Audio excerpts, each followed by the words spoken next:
We have two languages. Has anybody ever heard of Tuscarora before? Awesome. Tuscarora is what the colonists, what the Europeans called us, and the language is Starura. So in Starura, Amstakurachu Farufa, it means eagle elk. We're also Wokan, which is Cape Fear Indians.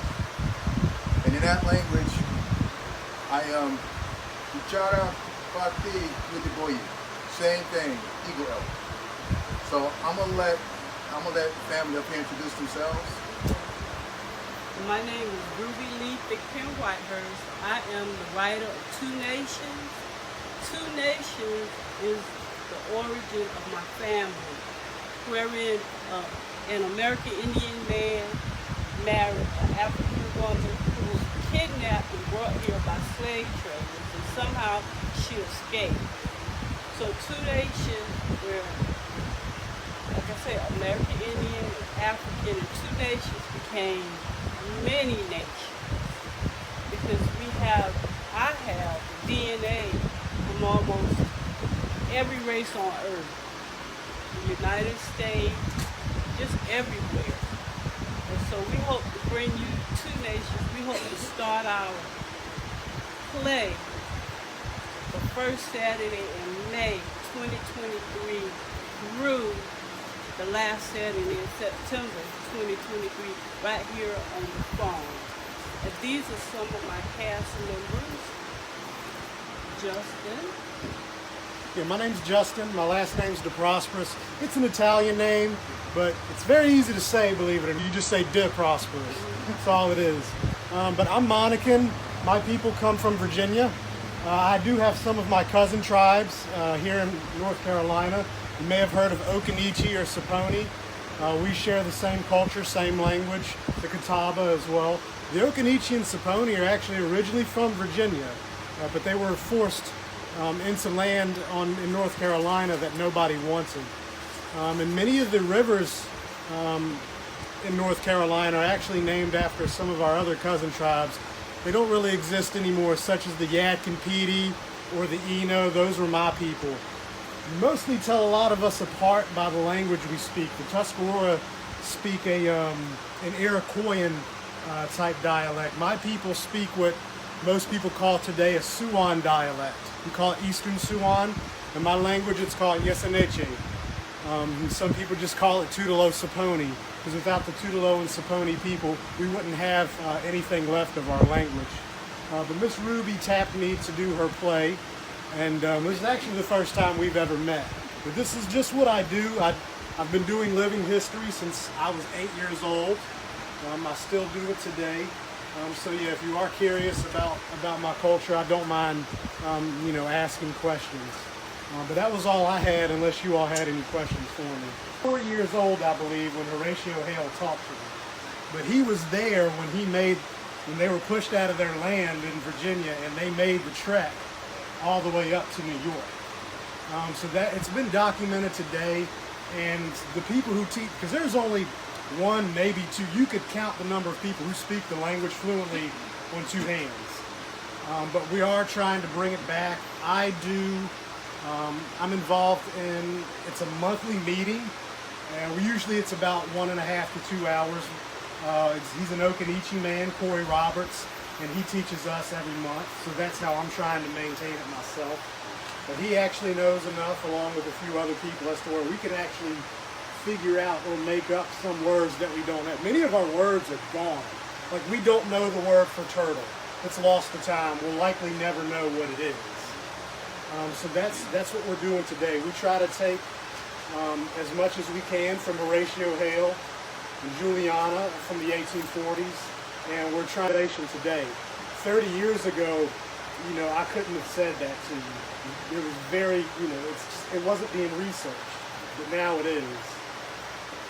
In Tuscarora, the Raquis is how you would say turtle in Tuscarora. The reason why we know that is because the Tuscarora language was never destroyed. We have a lot of people who left North Carolina and migrated north. They stopped off with the Ramapo up in Pennsylvania. They some married into some of the Cherokee that went up the East Coast, in New Jersey and New New York with Shinnecock, and traveled on up into the Massachusetts, which they were called Massachusetts, which today they're not just Massachusetts, they're Narragansett and Nipmuc and quite a few other tribes. You'll find we have a lot of relatives up the East Coast, even down in Florida. In North Carolina has the largest American Indian population east of the Mississippi. We're the 8th largest state. A lot of the tribes are written out as extinct. Doesn't mean that they are because they're recorded that way. There's a few wars that you're going to see with American Indians during colonial times that are very famous wars that they teach about in school, in institutions of higher learning. King Philip's War, which was Metacom, that was up in the Rhode Island area. We actually are federated with some of those tribes up there. So that's the Northern War that you hear about, King Philip's War. Down here you're going to hear about the Tuscarora War. And then a little bit below us you're going to hear about the Yamasee War. And then a little bit below them, down in the Savannah area, you're going to hear about the Seminole Wars. There was 3 different Seminole Wars. So those are the famous ones you're going to hear about on the East Coast. But there was lots of wars. Shawnee with Chief Tecumseh, and I mean, even we have someone very similar to Tecumseh. I think his name is the Missing Pages, and we're putting those pages back, 1 page at a time. Yes, we're trying to take control of our image. It's something I realize as I've gotten older. Most people have control of their image. We as First Nations people, we really don't have control of our image. Like my stepfather said, our image was created basically out of the image of Hollywood. When people think Indian, Native, most people think, you know, what they've seen in a John Wayne movie or a Disney movie, which is completely and utterly inaccurate. 30 years ago, you know, going to powwows, everybody was dressing plain style. Because nobody knew how did we look here on the East Coast. And it depended on where you were on the East Coast. We all looked different. We all dressed different. People didn't know. So this is part of why I do what I do, doing living history. I get out here, I talk to people, I try to educate them. Because I'm trying to get a hold of our image. Because I don't like our image being in the hands of someone else. That's the way of the world. We're one of the serious, I think we're 1% of the population, maybe less. We don't know. Some say there could have been at least 25 million people living on the North American continent. There may have been as many as 100 million people living here. No history, no historian, no archaeologist can tell you the truth. So that is also part of why we're doing what we're doing. And I do want to thank the film festival crew, the owner, and Miss Ruby, of course, for inviting me in to be a part of the play. I do appreciate it. Thank you to all of you as well. Cousin Napoleon, the doctor, and everybody, I really appreciate you all coming out. I was really excited to see, you know, what to expect when I got here. I know the direction that everything is heading, and I'm really excited about that. But did you have a question?